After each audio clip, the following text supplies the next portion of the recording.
Hello. Here he is. It's Andy Bell, and last time we spoke was in August. Andy, you were in. Oh, right. You were in Lima, Peru. Oh, God. And we just did something on the phone quickly, and Right. you just were swapping over from Total Pop to the Tomorrow's World tour. Right. How is the tour for the new album going? It's going fantastically. I mean, we just finished in North America. We came from Seattle on Saturday, and we couldn't have asked for a better response. It was brilliant. We had a big, huge mixed audiences everywhere we went, and the new songs went down really well. That's great news.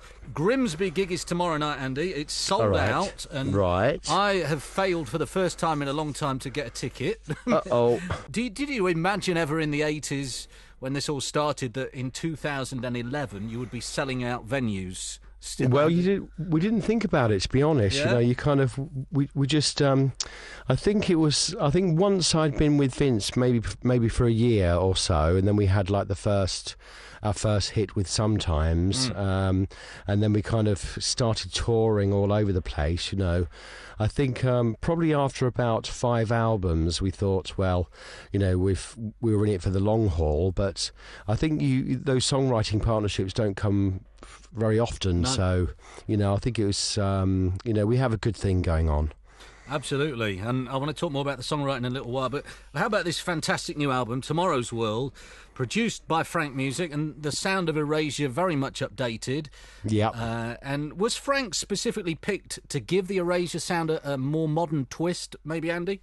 Yeah, I think he was. I mean, he was.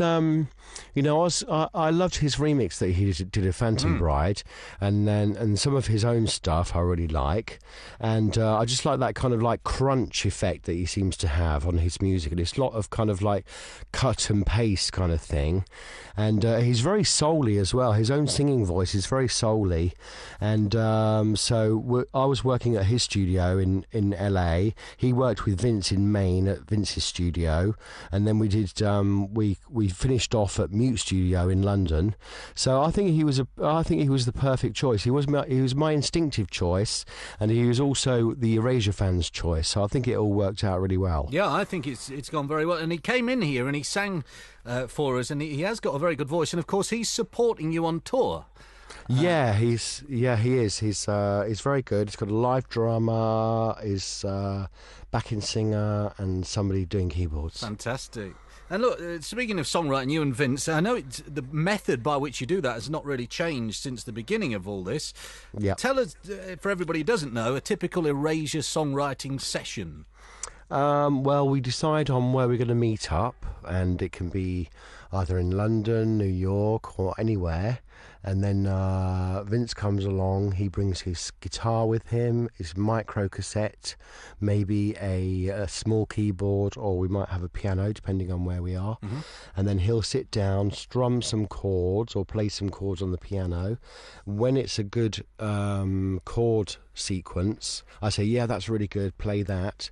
And then I'll keep singing melodies over the top of these chords, and then when we think we've got a really good melody, we'll see if it leads on to another chord, and then take it from there really, and just kind of like keep building up these melodies and collect as many as we can. And then Vince takes them all away and edits them and puts them into a song format.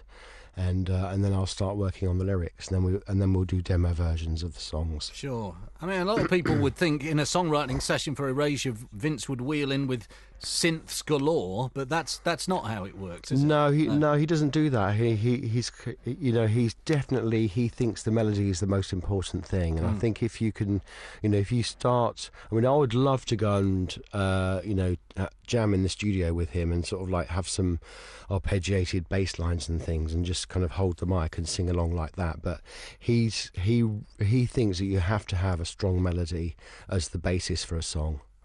Well, one of the songs from those most recent writing sessions is the next single, Be With You, Andy, which I want to play in a moment. Tell us a bit about the track, please. That track is kind of, I think, sounds to me a bit like A-ha, and it's kind of it's one of those songs of thinking, no matter how far away you are from me, you're always with me in my heart. And I read a quote from you talking about how some singers shy away from the E sounds, which features in here. Was that a problem for you? Doesn't sound it. But... Well, it kind of it's funny because they said that that's one thing that they did on the opera program was doing the E's, and you have to kind of like it's almost like pretend that you've got a snout and sort of like put it in forward in your mouth or something, So I think it was quite harsh, my E's, but they did try and smooth them out a little bit. I see.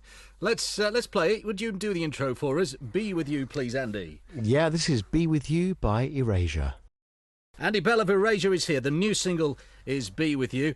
Andy, Links FM, we've always supported Erasure. We played every song, I think. And when I start to break it all down, the last single as well. Some radio stations, though, regardless of the material you put out, seem to not be interested in playing Erasure. Yeah. Does that frustrate you, Andy? Yeah, it really does. I mean, they seem to have this kind of thing of... that you're kind of regarded as like an 80s band, and some people are kind of, they don't take you on face value of your music. The same thing happened when I had my solo record Non-Stop. We released it first of all under a pseudonym, and then it got played a few times, like even on Radio 1, and then as soon as when they find out who it is, they won't play you anymore, and it's just this real... They have a fashion prejudice. That's what it is. It's like this. They think that they're not going to be regarded as hip if they play this song, which I think is a bit ridiculous. Absolutely, and with exactly the same production and somebody they do consider hip today singing the vocal, then the song would be all over the radio. Yeah, I mean they always just want to have the latest and greatest, whichever fad that is. It's a shame. Yeah. So you're all over the world. This is a very long tour. Yeah. I mean, if you take the total pop-in as well, it's from June through to November. You'll have been on the road. Do you still enjoy the hard work these days, Andy? Because that's a long time. I do. I mean, it is very hard. I mean, this time we did 65 shows. That was with Total Pop and North America and South America. That was with no cancellations whatsoever. And touch wood, I got a cold on the forest because it was raining, but I was there. And then everybody else got this really bad cold in America, and I didn't get it. I've only just got the end of it now, right. So hopefully it's going to be fine for this tour.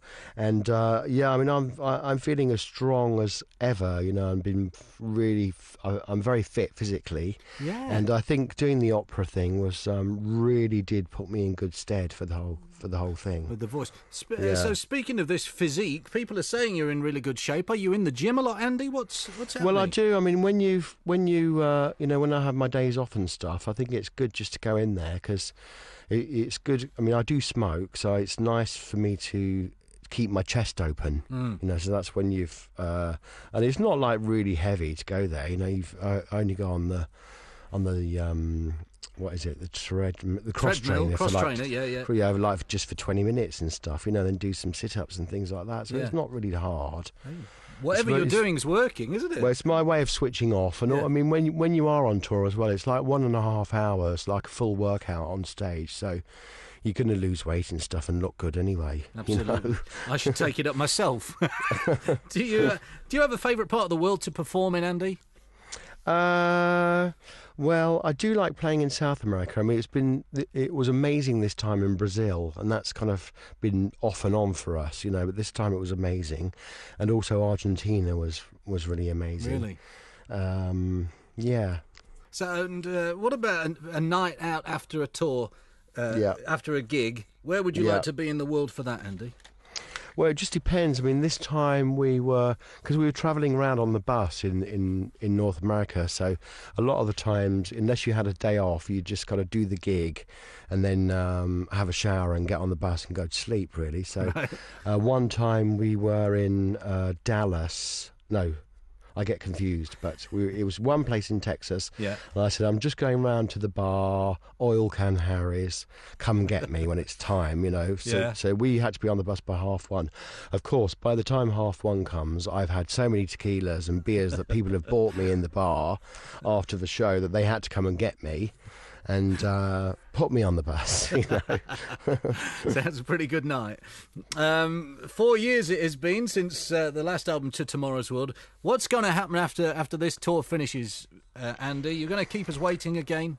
Well, I think it's quite good. I think it's quite good to have a certain amount of anticipation, you know. Yes, so true.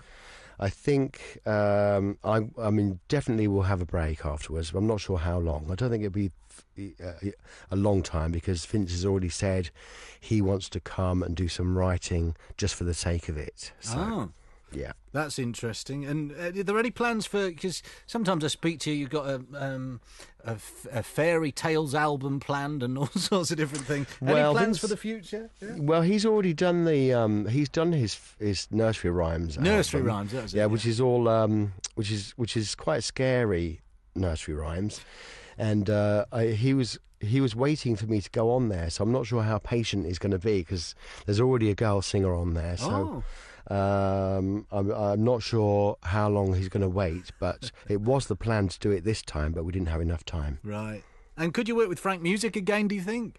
I would love to. Yeah. I mean, Frank's already said that he would like to, and I would love to, and it's just whether Vince wants to or not. Interesting. Yeah. It's great talking. Enjoy Grimsby tomorrow. I'll look out for you in Nottingham on Wednesday. Thank you very much. And watch out, everybody, for Andy wearing a Roman soldier's helmet. Yeah. And a Mohican hairdo. I dug it up. He dug it up. It's going to be a great night in Grimsby tomorrow, and a great tour. Enjoy it and go and see them if you can. Everybody, this is Andy Bell from Erasure. Thank you very much.